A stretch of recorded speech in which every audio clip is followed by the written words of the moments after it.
Orang ramai seringkali teragak-agak untuk memulakan diet kerana berfikir bahawa mereka perlu berdiet selama 365 hari setahun. Bila anda akan mula berdiet? Anda masih teragak-agak sekarang, bukan? Saya sendiri melakukan diet secara intensif supaya saya dapat menjalani kehidupan yang sedikit lebih fleksibel untuk baki 11 bulan yang lain. Ia adalah kaedah yang paling realistik dan boleh dilaksanakan, dan saya, Dr. Abdul Rahman, melakukannya selama sebulan dalam setahun. Anda akan mengalami perubahan dramatik pada badan anda walaupun hanya dalam sebulan.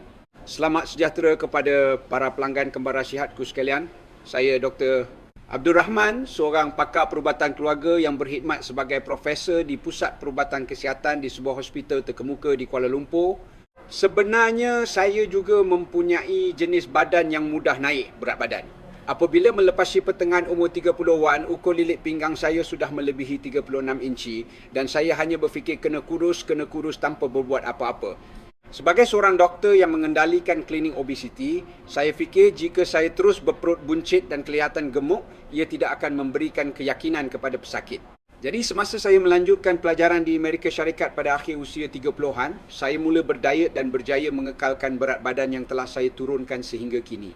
Walaupun ada sedikit kenaikan berat badan, saya tidak pernah kembali ke berat maksimum saya yang dahulu. Apabila berat badan saya naik sedikit daripada berat yang telah saya turunkan, saya akan segera kembali berdiet untuk mengembalikan badan yang sihat. Oleh itu, diet sebenarnya adalah satu kerja rumah seumur hidup. Badan kita cenderung untuk kembali ke bentuk asal secara sedikit demi sedikit, jadi kita perlu sentiasa menguruskannya. Tetapi jika kita perlu sentiasa risau tentang diet 365 hari setahun, adakah kualiti hidup kita akan baik? Kita perlu menjaga kesihatan dan pada masa yang sama menikmati kehidupan. Untuk mencapai kedua-dua matlamat ini, kompromi yang sesuai adalah perlu. Itulah sebabnya saya melakukan diet secara intensif supaya saya dapat menjalani kehidupan yang sedikit lebih fleksibel untuk baki 11 bulan yang lain. Seperti yang saya tulis dalam buku saya mengamalkan program diet Dr. Abdul Rahman selama sebulan dalam setahun. Sebenarnya tiada jawapan yang mutlak dalam diet. Seperti yang saya sebutkan sebelum ini, jika kita mengamalkan gaya hidup sihat, kita tidak akan gemuk dan dapat mengekalkan badan yang sihat secara berterusan. Walau bagaimanapun, persekitaran kita sebenarnya dipenuhi dengan pelbagai faktor berbahaya yang merosakkan kesihatan. Dalam persekitaran sebegini, bukan mudah untuk hidup dengan pemikiran saya perlu sihat seorang diri dengan penuh keazaman. Secara teorinya, adalah betul untuk mengamalkan gaya hidup sihat sepanjang tahun. Tetapi jika ia bukan kaedah yang realistik dan boleh diamalkan, mungkin lebih baik melakukannya secara intensif dan singkat untuk membina badan yang sihat dengan cepat dan kemudian berusaha untuk mengekalkannya selama mungkin. Apabila badan mula merosot sedikit demi sedikit, kita boleh berdiet semula. Ini mungkin kaedah yang paling realistik dan boleh dilaksanakan. Pada mulanya, program diet yang saya perkenalkan untuk orang awam adalah program 12 minggu. Saya fikir sekurang-kurangnya 3 bulan diperlukan untuk mengubah badan. Jadi saya mencadangkan program 12 minggu. Tetapi orang ramai merasa sukar. Tempoh 3 bulan ternyata lebih lama daripada yang dijangkakan. Dan terlalu ramai yang berhenti di pertengahan jalan. Jadi saya fikir 12 minggu terlalu berat, lalu saya mengurangkannya kepada 8 minggu. Pada masa itu saya berfikir bahawa sekurang-kurangnya 2 bulan diperlukan untuk badan saya berubah sedikit sebanyak. Kemudian saya sendiri mencuba program sebulan dengan fokus yang intensif dan hasilnya sangat baik secara dramatik. Program sebulan ini pernah dilaksanakan sebagai program latihan untuk para eksekutif dan kaki tangan sebuah syarikat konglomerat terkemuka di Malaysia. Ia adalah program di mana misi diberikan setiap minggu. Dan selepas sebulan, penambahbaikan dalam penanda aras metabolik asas disahkan melalui ujian. Walaupun hanya sebulan, bukan saja saya yang mengalaminya, tetapi apabila dilaksanakan kepada para eksekutif dan kaki tangan ini, penanda aras metabolik seperti tekanan darah, gula dalam darah dan pelbagai jenis kolesterol menunjukkan peningkatan yang dramatik. Saya dapat mengesahkan bahawa mereka yang menyertai program sebulan itu, apabila badan mereka menjadi lebih baik, mereka cenderung untuk terus mengekalkan keadaan baik itu. Selain itu, kerana mereka pernah mengalaminya sendiri, apabila mereka merasakan badan mereka sedikit merosot, mereka akan melakukan program sebulan itu sendiri. Melihat perkara ini, saya yakin bahawa konsep sebulan ini dapat memberikan motivasi kepada orang ramai. Dengan pemikiran kalau sebulan rasanya boleh cuba Dan jika hasil yang dramatik dapat dicapai walaupun hanya dalam sebulan, ini akan menjadi maklum balas positif kepada mereka dan mereka akan dapat meneruskannya di masa hadapan. Jadi program sebulan itu terus diperhalusi dan hasilnya adalah program diet yang diterbitkan dalam buku kali ini. Pertama sekali, tiada jawapan mutlak untuk program diet. Kedua, keadaan badan setiap individu adalah berbeza. Jenis badan berbeza, umur juga berbeza. Ada orang yang gemuk tetapi tidak mempunyai masalah metabolik, ada yang kurus tetapi gemuk, ada yang mempunyai sindrom metabolik atau pradiabetes tetapi bukan diabetes, dan ada juga yang sudah menghidap diabetes. Untuk memberikan program yang sama kepada semua orang yang berbeza ini dan mengharapkan hasil yang sama, secara logiknya ia tidak masuk akal. Jadi saya cuba mencipta kaedah yang boleh dicuba oleh sesiapa sahaja secara universal. Sasaran utama saya adalah mereka yang mempunyai masalah metabolik, seperti mereka yang mempunyai lemak di hati atau didiagnosis dengan rintangan insulin.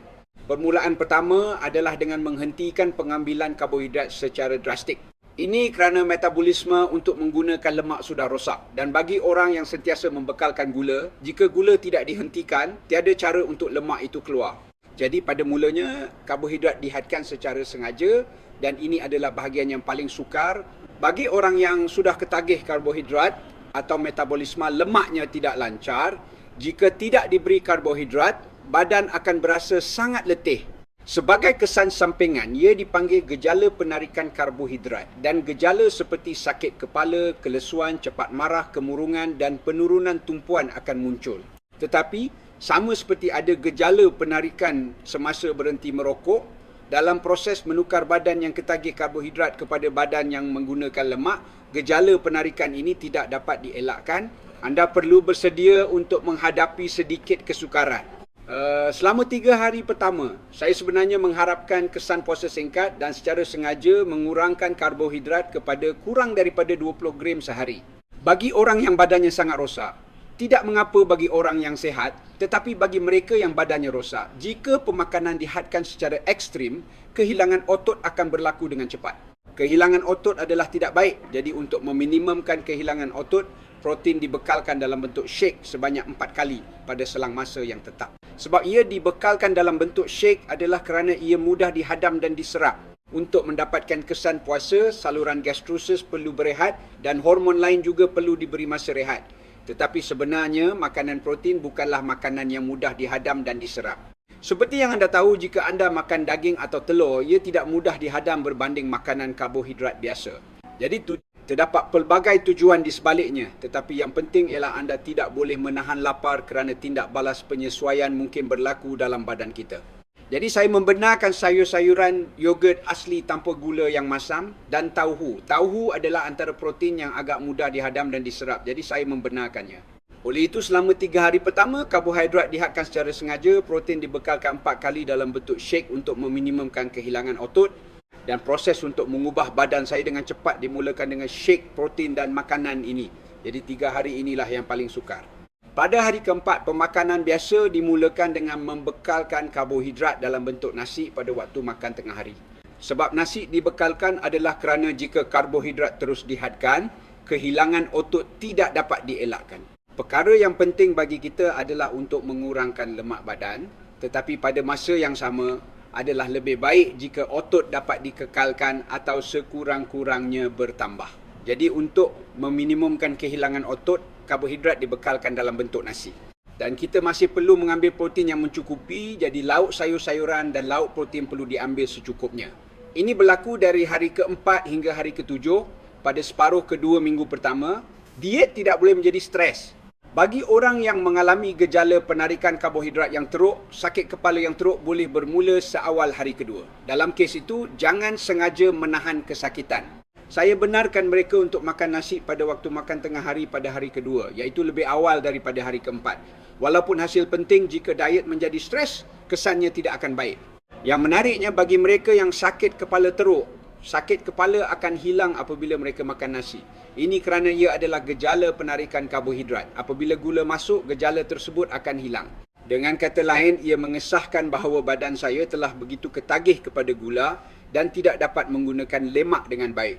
3 hari pertama adalah tempoh untuk memberikan rangsangan aktif bagi badan saya untuk mula menggunakan lemak di samping mengubah persekitaran usus dan berehatkan usus.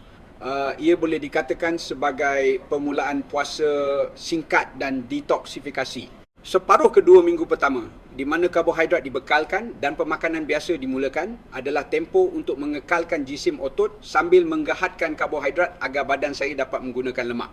Minggu pertama boleh dianggap sebagai tempoh untuk mengaktifkan badan supaya menggunakan lemak. Apabila memasuki minggu kedua, makan malam juga akan ditukar kepada pemakanan biasa. Prinsip membekalkan protein 4 kali sehari tetap dikekalkan, tetapi makan tengah hari dan makan malam adalah pemakanan biasa. Pada waktu makan tengah hari, karbohidrat dibekalkan dalam bentuk nasi, manakala pada waktu makan malam, perut diisi dengan sayur-sayuran dan makanan protein tanpa karbohidrat. Pada masa ini, saya juga sering mendapat soalan, makan dalam bentuk shake protein sangat mudah dan bagus, perlukah saya makan makanan sebenar pada waktu malam? Tak boleh ke saya minum shake protein saja? Sebenarnya, tiada masalah besar jika berbuat demikian. Tetapi kerana selepas program 4 minggu ini selesai, kita perlu kembali kepada pemakanan biasa, adalah lebih baik untuk makan makanan biasa berbanding hanya bergantung pada shake.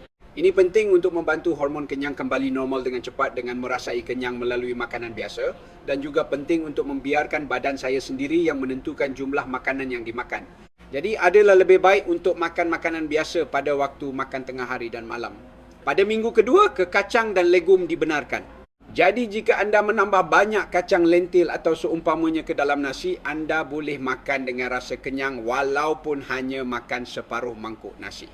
Selain itu, segenggam kekacang juga dibenarkan. Jadi anda boleh mengambil kekacang sebagai snack apabila mulut terasa tawar di antara waktu makan. Pada minggu kedua, terdapat 2 kali pemakanan biasa dan 2 kali shake protein. Selepas makan 4 kali sehari dengan baik, anda akan melakukan puasa 24 jam sekali dalam seminggu. Jadi, puasa berjeda intermittent fasting bermula pada minggu kedua. Oleh kerana ini, kali pertama melakukan puasa 24 jam, ia mungkin tidak mudah. Jadi, jangan berkeras untuk melakukannya selama 24 jam dari awal. Cuba tahan sehingga 18 jam dahulu. Dan jika anda berasa sangat sukar selepas 18 jam, jangan teruskan sehingga 24 jam. Sebaliknya, makanlah. Ini kerana diet tidak boleh menjadi stres. Pada minggu kedua, badan saya sudah mula menggunakan lemak. Jadi untuk menjadikannya lebih cekap dalam menggunakan lemak, satu kaedah rahsia iaitu puasa 24 jam ditambah. Dengan melakukan puasa 24 jam, stor lemak badan kita akan terbuka luas, membolehkan kita menggunakan lemak dengan lebih baik, dan pada masa yang sama, keadaan hati berlemak dan rintangan insulin dapat diperbaiki dengan cepat.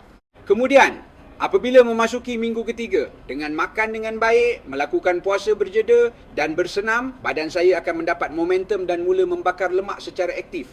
Minggu ketiga menjadi waktu puncak di mana lemak paling banyak dibakar. Pada minggu ketiga, karbohidrat yang dibenarkan akan bertambah sedikit. Tomato, labu manis dan seumpamanya dibenarkan. Buah-buahan seperti beri biru juga boleh dicampurkan dengan yogurt asli tanpa gula dan dimakan bersama. Bagi mereka yang melakukan senaman berintensiti tinggi secara konsisten, saya juga membenarkan makan sebiji keledek sebelum bersenam. Jadi jumlah karbohidrat yang dibenarkan akan meningkat secara beransur-ansur. Kemudian, pada minggu ketiga, puasa berjeda 24 jam akan dilakukan 2 kali seminggu, tetapi tidak boleh dilakukan berturut-turut. Ini kerana kita perlu berpuasa secara tiba-tiba selepas makan dengan baik. Jadi selepas sekali berpuasa, keesokan harinya mesti menjadi hari makan yang baik.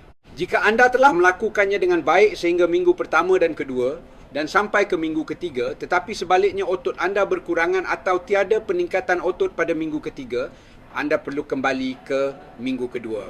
Ini bermakna anda telah melakukan cheat atau tidak bersenam dengan bersungguh-sungguh, atau ada sesuatu yang tidak dilakukan dengan betul. Badan anda sedang bergerak ke belakang. Jika anda teruskan dengan minggu ketiga atau keempat dalam keadaan ini, anda mungkin tidak akan dapat mengharapkan hasilnya. Jadi penting untuk memeriksa melalui ujian komposisi badan setiap minggu untuk melihat sama ada jisim otot pulih dan lemak badan berkurangan dengan baik. Setelah badan anda menjadi cekap dalam menggunakan lemak, minggu ketiga adalah tempoh pecutan di mana lemak badan dibakar secara aktif. Jika anda telah melaksanakannya dengan tekun, minggu ketiga adalah masa di mana paling banyak lemak badan hilang. Minggu ketiga boleh dikatakan sebagai masa yang paling optimum untuk mengurangkan lemak badan kita ke tahap sasaran yang diingini. Jadi, bagaimana pula dengan minggu keempat? Minggu keempat boleh berbeza bagi setiap individu. Pertama, selepas setiap misi mingguan selesai melalui ujian lemak badan, pada minggu pertama otot pasti akan berkurangan. Ini kerana karbohidrat dihadkan secara sengaja, jadi badan akan menggunakan otot. Mulai minggu kedua, otot yang hilang itu perlu pulih. Jadi pada minggu kedua, otot yang hilang perlu pulih dan lemak badan perlu dibakar secara agresif. Dan pada minggu ketiga, otot perlu terus pulih sambil lemak badan terus berkurangan dengan baik. Jika anda melihat hasil seperti ini, bermakna anda telah melakukannya dengan betul. Anda telah makan makanan yang baik, melakukan puasa dengan baik dan bersenam dengan bersungguh-sungguh, maka anda akan melihat hasil ini. Kemudian pada minggu keempat, untuk mendapatkan lebih momentum, anda akan melakukan puasa 24 jam 3 kali seminggu. Apabila ini berlaku, separuh mangkuk nasi juga dibenarkan pada waktu makan malam. Tetapi berdasarkan pengalaman saya setakat ini, daripada 10 orang yang menunjukkan hasil yang begitu baik sehingga minggu ketiga dan melakukan puasa 3 kali seminggu pada minggu keempat, paling banyak hanya 2 orang. Ia tidak mudah. Mungkin kerana mereka adalah pekerja pejabat. Tetapi untuk melakukannya dengan fokus bukanlah perkara yang mudah.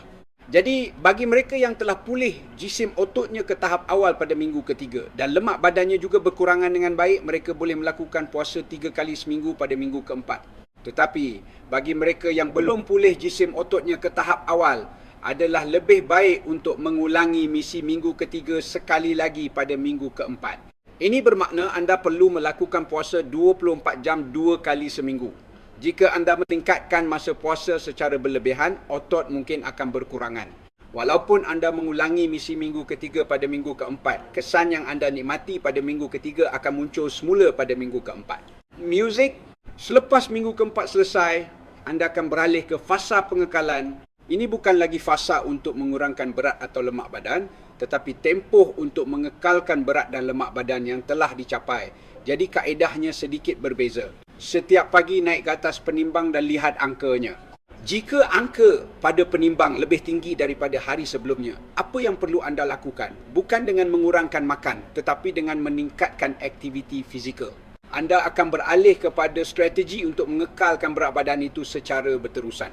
Jadi jika anda mengekalkan puasa 14 jam dengan baik dan melakukan puasa 24 jam hanya sekali seminggu, itu sudah cukup. Dengan cara itu sahaja, berat badan tidak akan mudah naik. Dan dalam fasa pengekalan, cheat day diperkenalkan. Jadi, walaupun anda mengambil sedikit makanan terlarang pada hujung minggu, badan tidak akan mudah rosak kembali ke keadaan asal. Puasa berjeda yang saya amalkan untuk menjaga kesihatan adalah puasa 14-10, iaitu mengekalkan puasa 14 jam secara lazimnya dan melakukan puasa 20 jam sekali seminggu.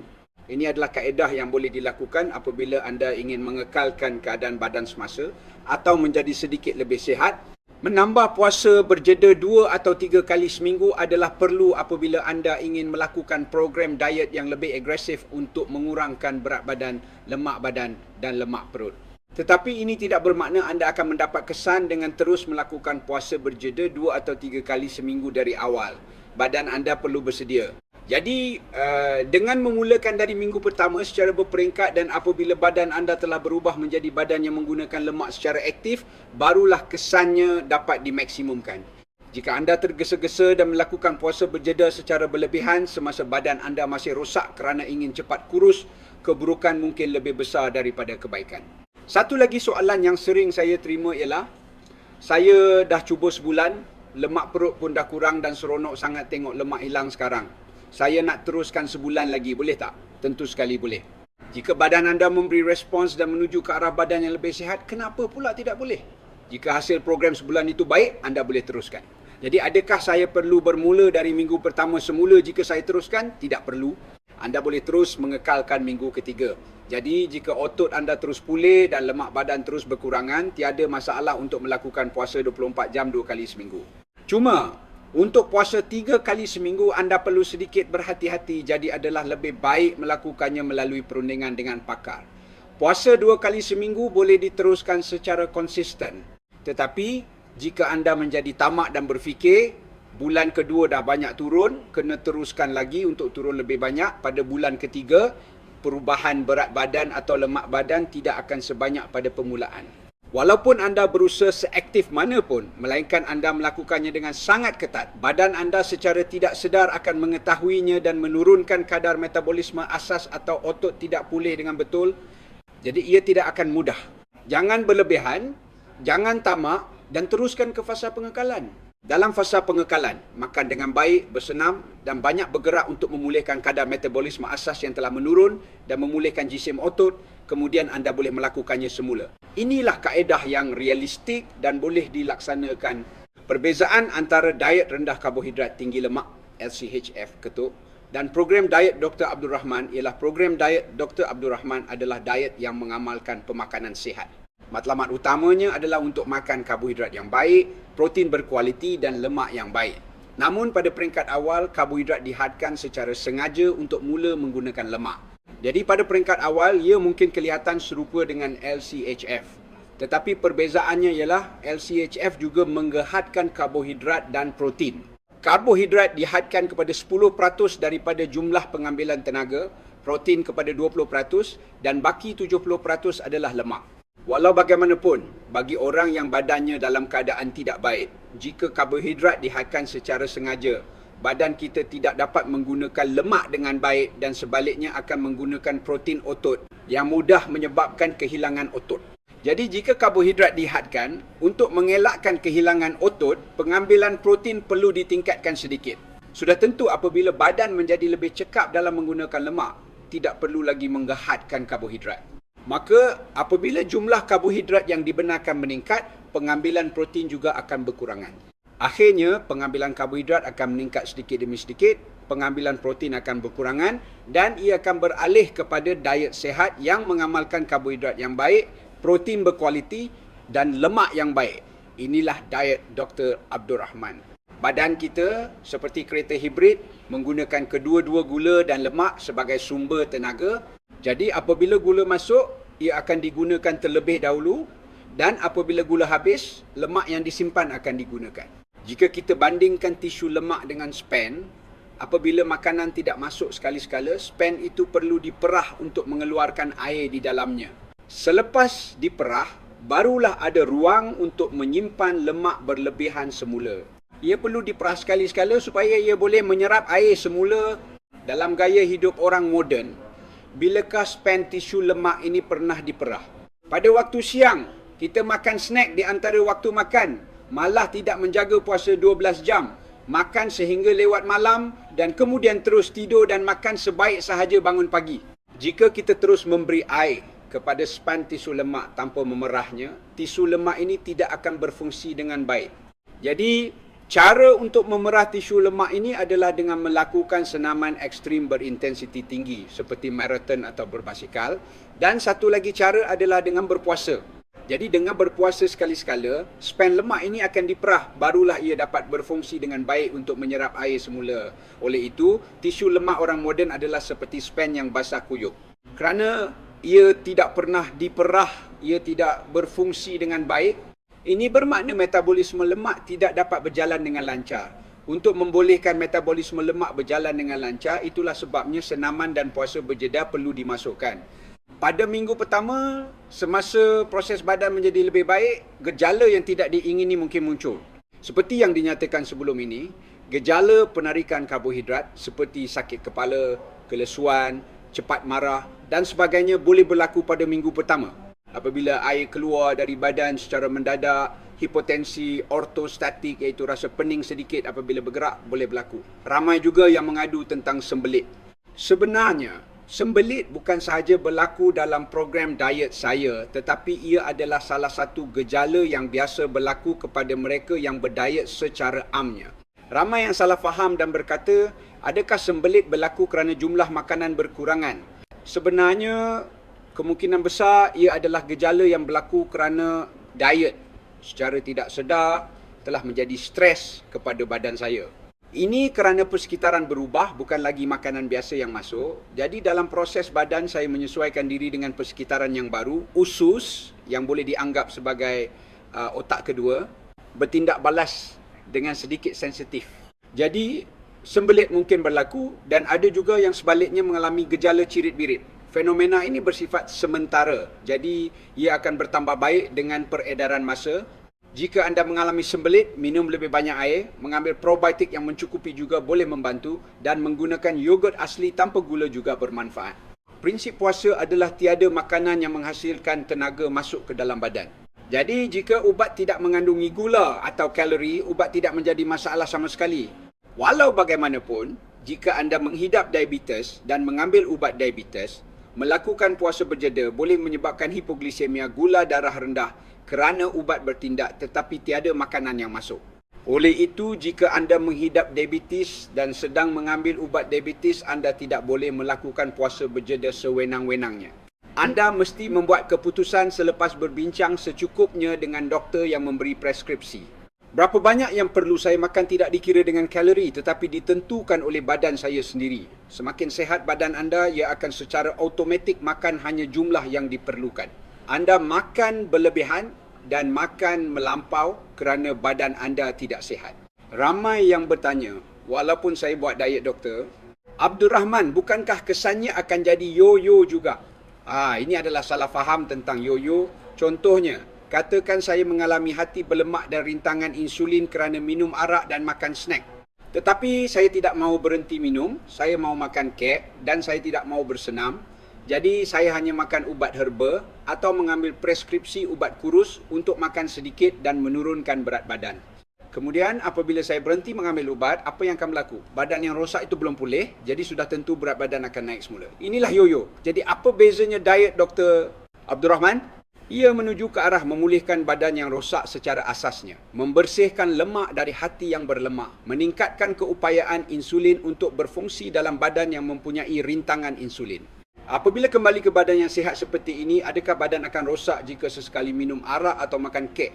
Walau bagaimanapun, walaupun saya telah kembali ke badan yang sihat, jika saya kembali kepada tabiat lama seperti menggemari makanan bertepung, kurang tidur kerana bekerja hingga lewat malam, dan makan makanan manis apabila stres, badan akan kembali rosak sedikit demi sedikit. Ini bukan yo-yo, tetapi pengulangan semula relapse.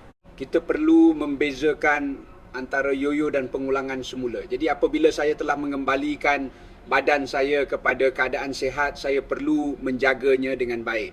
Tetapi selagi kita tidak dapat hidup 100% sebagai pelajar contoh kesihatan, jika badan merosot sedikit demi sedikit sebelum ia menjadi lebih baik untuk mengaplikasikan program sebulan doktor.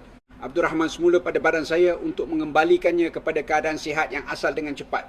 Ini adalah kaedah yang jauh lebih realistik dan boleh dilaksanakan berbanding sentiasa risau dan berdiet 365 hari setahun. Bila anda akan mula berdiet, anda masih teragak-agak sekarang, bukan? Perlu bersenam tetapi tiada masa. Saya ada janji temu untuk minum-minum sekarang bila masanya untuk berdiet. Jika anda terus menangguh, anda tidak akan dapat melakukannya. Tetapi, jika anda tetapkan tempoh sebulan dan dalam tempoh itu anda tidak membuat janji temu dan melakukan senaman yang anda tidak suka secara paksa, ini boleh dilakukan, bukan? Jika anda menetapkan tempoh seperti itu, anda mungkin akan berfikir, rasanya itu boleh saya cuba. Sekurang-kurangnya perlu ada percubaan untuk menjadi sihat, barulah ia boleh menjadi permulaan untuk anda menuju ke arah badan yang sihat, bukan? Walaupun hanya sebulan, anda akan mengalami perubahan dramatik pada badan anda. Bagi anda yang sentiasa memikirkan kesihatan dan risau tentang diet, jangan hanya risau. Selepas menonton video ini, cuba berazam, saya akan mulakannya esok. Semakin cepat anda bermula, semakin baik hasilnya.